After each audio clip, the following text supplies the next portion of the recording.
For the mortise and tenon joint, I'll start with clamping cawls to ensure that the tabletop end where the breadboard will join is flat.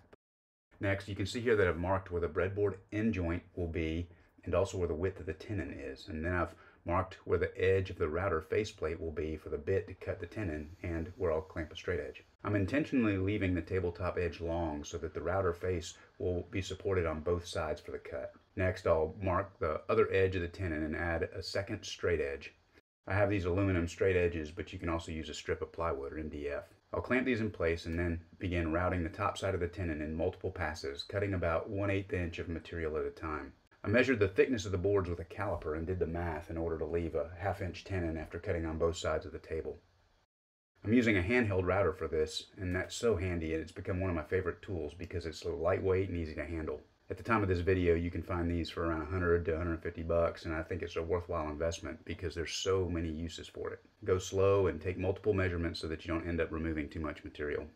Then flip the table over and carefully transfer your measurements to the bottom side of the table and repeat the process to make the cuts.